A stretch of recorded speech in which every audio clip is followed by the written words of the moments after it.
How's it going, you guys? So in today's video, I'm going to be going over 10 things that I did to drastically reduce my spending. So once I started implementing these habits into my own life, like seriously, my spending was cut drastically and I see way more of my paycheck going into savings now. So let's jump straight into it. Number one is only buy groceries that are on sale. Now, I live in Los Angeles, California, so the main grocery stores that I shop at are Sprouts and Ralph's. Depending on where you live, what I recommend you doing is going to the large chains. This is because large chains generally have much better sales on their products. Sorry, mom and pop shops, I love you guys, but if the main goal that you're going after is reducing your spending, I do think it's pretty essential to shop at these large chain grocery stores. So at any certain point in time, I'm guessing that maybe 10 to 20% of a store is on sale. Chances are the things that are on your shopping list are going to be on sale. It just might not be in the same brand or variation that you're used to. So what I do is when I go to the grocery store, I don't have a certain expectation of exactly what I'm going to buy. It really depends on the sales for that week. For example, if I'm trying to buy a type of meat to cook for the week, I don't know what I'm gonna get until I get there and see what's on sale.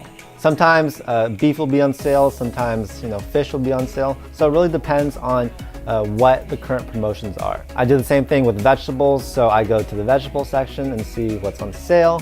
And it kind of helps me try out different things. One week I'll have asparagus, one week I'll have maybe eggplant, one week I'll have kale. You just need to be flexible.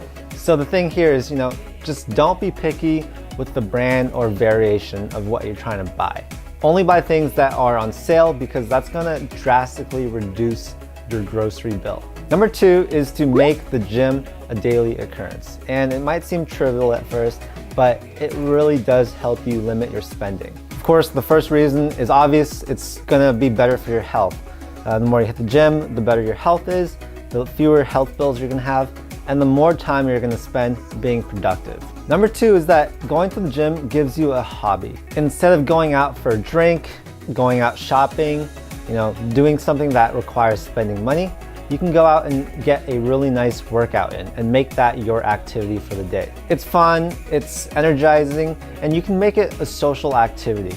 You can go to the gym with a gym partner, or you can of course meet friends at the gym and socialize there. You definitely do not need to go to happy hours every day in order to make friends, in order to hang out with people, because the gym can be just as good of a place to do so. I myself have made so many friends at the gym, and I can't even imagine what my life would be like if I didn't make the gym an everyday activity. So number three is to eat out less. Eat out at restaurants less and make your own food. It doesn't seem like it's a lot of money when you spend maybe $10 on a sandwich for lunch, but it really adds up over time. If you're spending 20 bucks every day for eating out, then in a month you'll be spending $600, and in a year that's $7,200, which is a lot of money. Sure, you can go splurge every once in a while on a nice restaurant because we all need to experience the finer things in life. But just consider that each time you go out to a really nice restaurant, you're spending 2, 3, 4 weeks of grocery money on a single meal. Just regulate how much you go out. Definitely don't cut it out entirely, but prioritize making your own food. Number four is pregame extra hard. Yes, I am talking about going out to clubs and bars. Instead of spending $50 out a night on alcohol, or like $10 a shot at a club, I'd rather spend $5, $10 on alcohol at home and just drink with my friends. Get wasted at home and then take an Uber or a Lyft to go out. This way the fun starts a lot earlier and you're spending a lot less on alcohol. Number five is to buy things used. Let other people take that really big initial hit of depreciation. So actually most of the furniture that I've bought and put in this house has been found on Craigslist or Facebook Marketplace. And I found that there are tons of really great deals to be had out there. Tons of lightly used items that are still in very great condition that people just don't want anymore because they're upgrading for some reason. By buying these lightly used things, we are reducing waste and we are reducing our spending. Now this also goes for cars, and I can't personally say that I am driving a used car right now because I am leasing a new car, but it is a great way to avoid that initial hit of depreciation that all cars experience. I think the sweet spot is to buy a car that's maybe 2 or 3 years old, because you're gonna get 40% off the price that the original owner paid, but still have a pretty new car with new technology and safety features.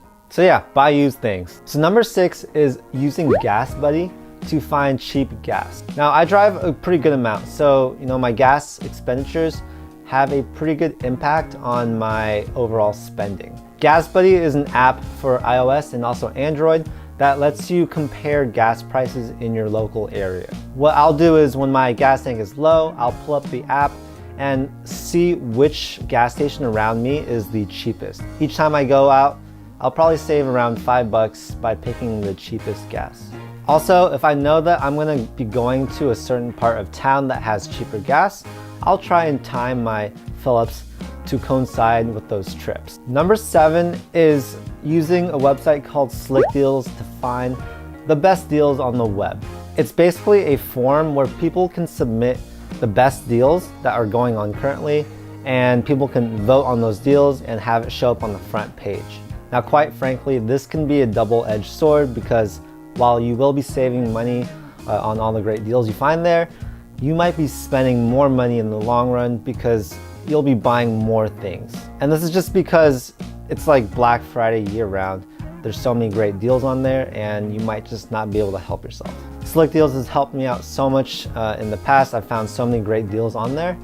For example, my laptop, which is a 2018 MacBook Pro, the 15-inch version, it sells for $2,800 for this upgraded model on the Apple website.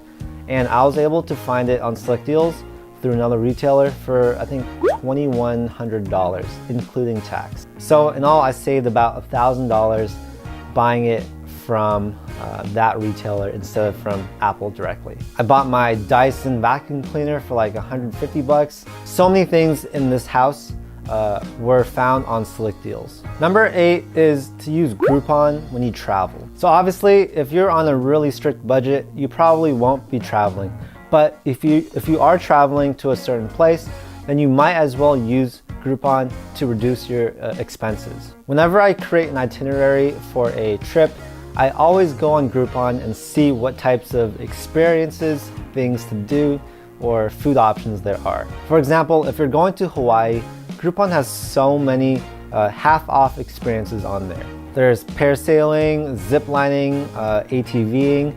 The list is endless. And if you ever want to do some of these fun things, I recommend going on Groupon and seeing if there's a company in that area that is offering a Groupon promotion. You can do tons of fun activities that would normally cost an arm and a leg for 50% off, which is awesome. Number 9 is to have no spend days. And these are a set day of the week where you aren't allowed to spend money. No online purchases, no eating out, no buying new clothes, no shopping, whatever it is. No spending money at all. Of course, this doesn't include your necessities. This only counts for things that you spend that you don't have to spend money on. And don't just make up for it by spending more money the next day, because that kind of ruins the purpose of it. Finally, number 10 is to learn to do things yourself. Personally, I've learned and done so many things myself just because I didn't want to pay anyone else to do it. I learned to renovate this home personally because I couldn't afford to hire a general contractor, so I went out on Yelp, Craigslist, and other sites to find subcontractors to handle each part of the renovation process. I changed my own light bulbs, I changed the locks myself, and I just did some general light maintenance work myself just to save some money. Another thing I did was I learned to paint just so that I can make a gigantic painting and hang it in my stairwell. I didn't have the money to buy a $10,000 piece of artwork. Of course, I don't recommend doing this for every single thing because there are some tasks that are better left for the professionals. There you go, you guys. Those are 10 things that I have done in my life to reduce my spending. You can live a smarter, more financially sound life. It just depends on the choices that you make every day. Even for the things like not buying coffee or not spending $10 on a lunch, all of it really adds up and your habits really compound over time. You'll be able to invest more money, buy a house faster, become a millionaire faster, whatever it is that you want to do in life. It helps you speed up getting to those life goals. Thanks so much for watching this video, you guys. It really means a lot to me to have you watch my videos, and also like and subscribe to my channel if you want to see more content just like this. I'll catch you guys in the next video.